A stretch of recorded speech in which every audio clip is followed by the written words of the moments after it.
ابراهیم علیه السلام نور تاریخ ذکر کړي او اصل کې په يهودو باندې الله تعالی رد کوي په دې آیاتونو کې په نصارو باندې هم کوي او د مکه چې کوم مشرکان دي الله تعالی په هغوی باندې رد کوي. دا غي وجه ده دي عیسایانو به دا خبره کوله د نبی اسلام په زمانه کې چې کوم عیسایانو نو دوی بداوی چې اصل کې د عیسی علیه السلام چې کوم مور ده بیبي مریم نو دا د قبطیان نو یو بنی اسرائیل دی یو قبطیان دي. قبطیان د فرعون چې کوم د لښکرو د قبطیان وي او بنی اسرائیل د موسی علیه السلام تابعدار ته بنی اسرائیل وي. نو د عیسی علیه السلام د مور چې ونه دا د قبطیان نو نو دي عیسایانو به دا خبره کوله چې زمونږ مور د هغې قبیلې ده او بیا دا شاخ بیا د بنی اسرائیل سره لګېدلی دی او بنی اسرائیل اصل کې د یعقوب علیه السلام اولاد دي او یعقوب علیه السلام بیا د ابراهیم علیه السلام نوسی دی. نو دوی به دا خبره کوله چې موږ ډېر افضل خلک یو زموږ نه اوچت خلک نشته. یهودو به دا خبره کوله چې یاره موږ د یعقوب علیه السلام بچي یو او بیا نسب بیا رسېدلی د ابراهیم علیه السلام ته نو زموږ نه افضل نشته. د مکې مشرکان اصل کې بنو عدنان چې کوم دی د نبی علیه السلام په دې نسب کې عدنان بیا راځي. نو دوی اصل کې دغه شاخ نو د اسماعیل علیه السلام په شاخ کې راځي. نو دوی بداوی چې موږ هم د ابراهیم علیه السلام نوسیو او په دې باندې به فخر هم کوو او په نورو خلکو به ځان افضل هم ګڼو او دا به وي چې بس موږ نیکه موجود دی او که موږ هر قسم ګناهونه کوو نو هېڅ پروا نشته دی او جنت ته به موږ ځو. نو الله تعالی دلته کې په دې ټولو باندې رد کوي چې خبره داسې نه ده. تاسو ځان ته وګورئ او تاسو بابا ابراهیم ته وګورئ. ځکه ابراهیم علیه السلام چې دی نو هغه په یو ملت ابراهیمي په صحیح عقیده او په صحیح دین باندې و. د هغه عقیده ډېره مزیدار وه، د هغه دین مزیدار و. نو تاسو اگر کوئ چې مونږ د بابا ابراهیم نوسی یو که هر څوک یې دعوه کوي و هغه انسان ډېر زیات بېوقوف دی چې هغه د ابراهیم علیه السلام د عقیدې نه د ابراهیم علیه السلام د عمل نه مخ اړوي. د دې وجې نبی علیه السلام هم په حدیثو کې دا فرمایلی دي چې ګوره یوازې په نسب باندې کار نه کېږي چې انسان صرف وایي چې زه به په نسب باندې خلاصېږم او عمل نه کوي. نو نبی علیه السلام په دې باندې ډېر رد کړی دی. پیغمبر علیه السلام یو حدیث کې فرمایلی دي د نبی علیه السلام ترور د هغې نوم دی صفیه. نبی علیه السلام یو ځل حضرت صفیې ته وي یا صفیه عمة محمد، ای صفیې چې ته زما ترور یا فاطمه بنت محمد، ای فاطمې چې ته زما لورې، ائتوني یوم القیامت باعمالکم لا بانسابکم. ولې د قیامت په ورځ باندې عملونه ماته راوړئ، په نسبونو باندې ماته مه راځئ. ځکه فإني لا أغني عنكم من الله شيئا. ولې زه د الله د عذاب نه بیا نشم خلاصولی. مطلب دا دی چې عمل کوئ عمل. نو الله تعالی په دې آیاتونو کې ځکه په یهودو په نصاراو په مشرکانو رد کوي چې دوی به صرف د نسب پسې نښتي وو چې یاره موږ د نسب په لحاظ سره ډېر اعلی یو، نو عمل به نه کوو. نو نبی علیه السلام هم د ابراهیم علیه السلام په دین باندې دی او د ابراهیم علیه السلام په ملت باندې دی. نو چې څنګه ابراهیم علیه السلام د خلکو تربیت کوو دغه شان نبی علیه السلام هم د خلکو تربیت کوي چې ګوره یوازې په نسب باندې کار نه کېږي، عمل ورسره لازمي دی. نبی علیه السلام یو بل حدیث کې فرمایلی دي ومن ابطأ به عمله لم یسرع به نسبه. څوک چې خپل عمل په لحاظ سره وروسته شي نو نسب یې نشي مخکې کولی. انسان ډېر غټ نسب نه دی خو د هغه عمل چې دی نو هغه داسې عمل دی چې ګنده عمل دی، نو د هغه عمل دی نشي خلاصولی. د ده دا نسب یې نشي خلاصولی بلکې عمل د انسان په کار راځي. دیو جن قرآن مجید کې الله تعالی فرمایي فلا انصاب بینهم یومئذ ولا یتساءلون. په دغه ورځ باندې ګورئ نسبونه پیدا نه ورکوي او نه به د دې په باره کې تپوس کولی کېږي. او قرآن مجید کې الله تعالی بل ځای کې فرمایي ولا تكسب كل نفس الا عليها ولا تزر وازره وزر اخرى. یو انسان به د بل بوج نشي چتولی. نو د نسب په لحاظ سره یوازې د په دې په تمه کېدل نه دي پکار بلکې عمل صالح پکار دی. د دې وجې نبی علیه السلام یو بل حدیث کې فرمایلی دي چې انا سید ولد آدم ولا فخر. زه د آدم علیه السلام په بچو کې د ټول نه سردار یم، خو ورې زه په دې باندې فخر نه کوم. علما وایي چې هر نبی له الله تعالی یو درجه ورکړې ده. په نبوت کې ټول شریک دي، خو بیا هر نبی له الله تعالی یو درجه ورکړې ده. نو د درجو په لحاظ سره د ټولو نه په درجو کې افضل چې دی نو هغه پیغمبر علیه السلام دی، او بیا چې دی نو ابراهیم علیه السلام دی، او د هغې نه بعد موسی علیه السلام دی.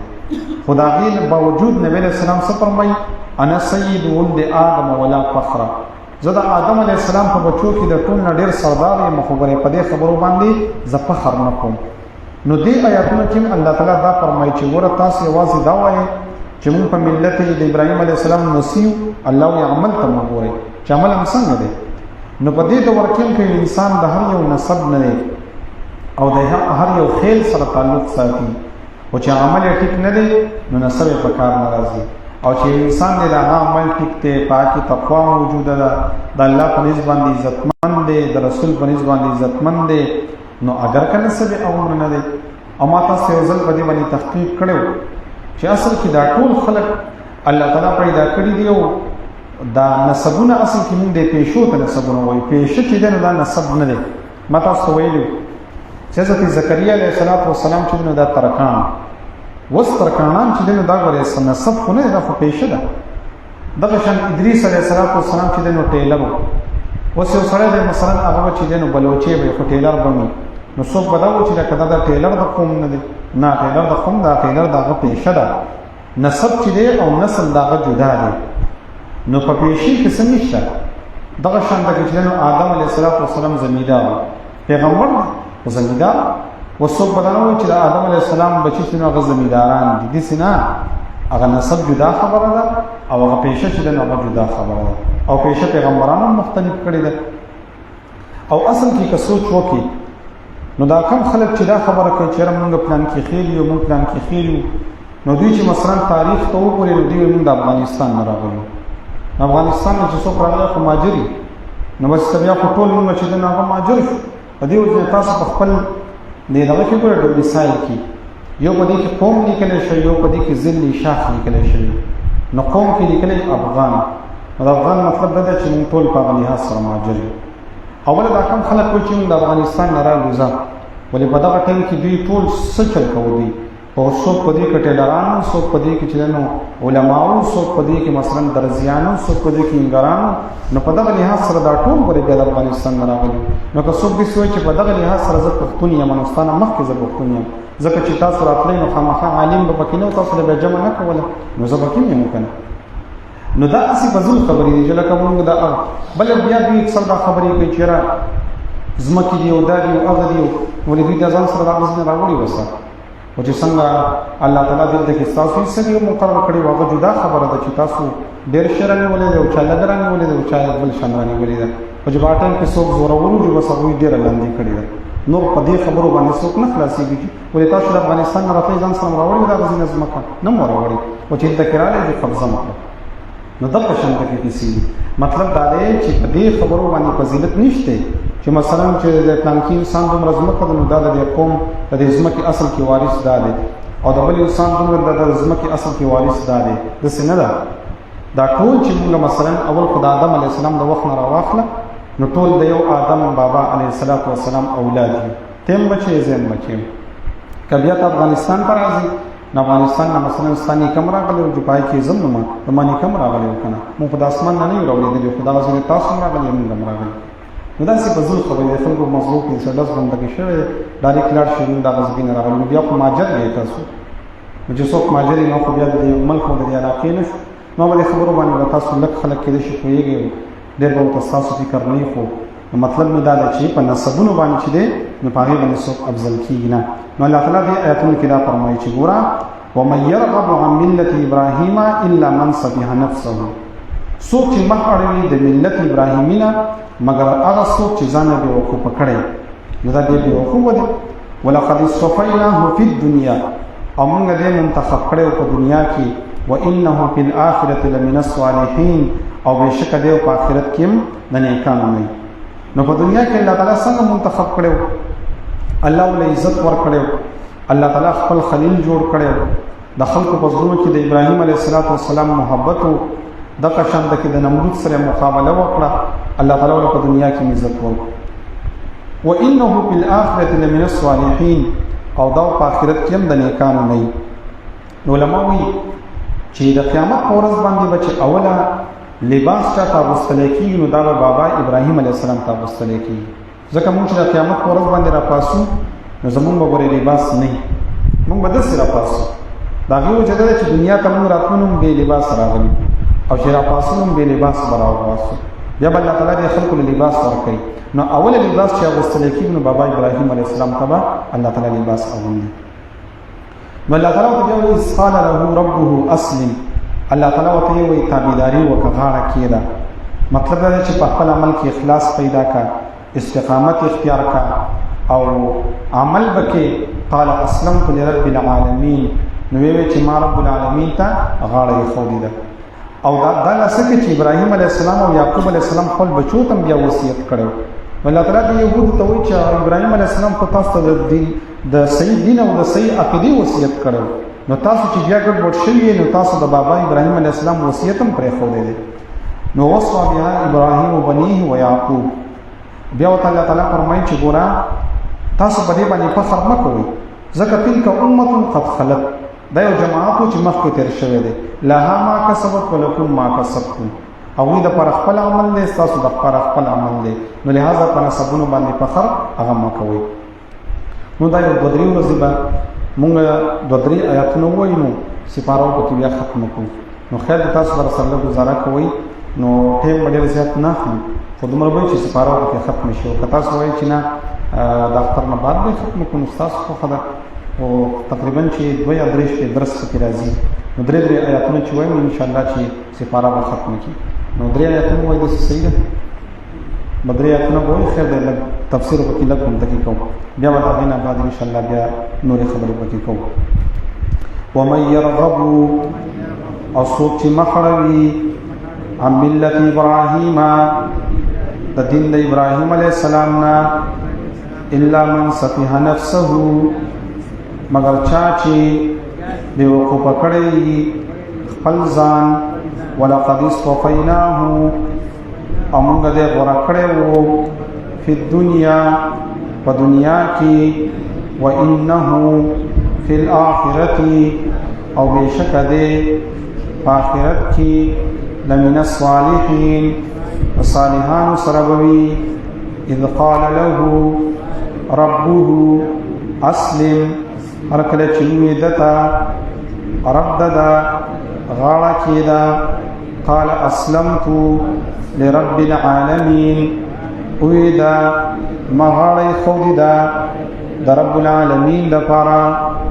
ووصى بها ابراهیم بنیه، او وصیت کړی و په دې خبرو سره ابراهیم علیه السلام خپل اولاد ته، ویعقوب، او یعقوب علیه السلام، یا بنیه، ای زما اولاده، ان الله اصطفى لکم الدین، الله تعالی غوره کړی دی ستاسو لپاره دین، ولا تموتن، تاسو مه مړه کېږئ، الا وانتم مسلمون، مگر په داسې حال کې چې تاسو مسلمانان یې.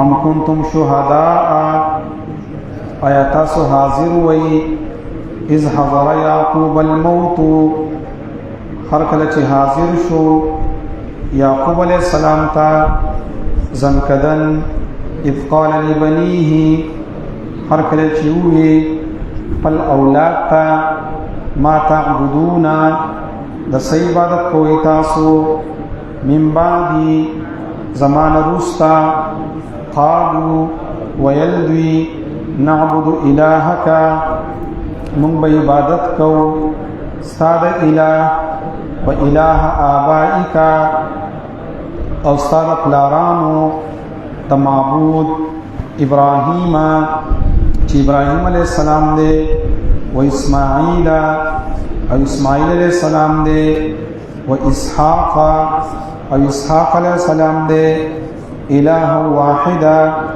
یو معبود، ونحن له مسلمون او من داغ تابدار یو تلك امت دا یو ډلوا قد خلت چې تیر شوی دا لها ما کسبت دا غوی د پارو چې سیکړی دي ولکم ما کسبتم او ستاسو د پاره دي چې ستاسو کوي ولا تسألون او ستاسو نه بسوال نه کولای کیږي عما كانوا يعملون ده هغه سببارکی چې دوی کوم عمل کوي.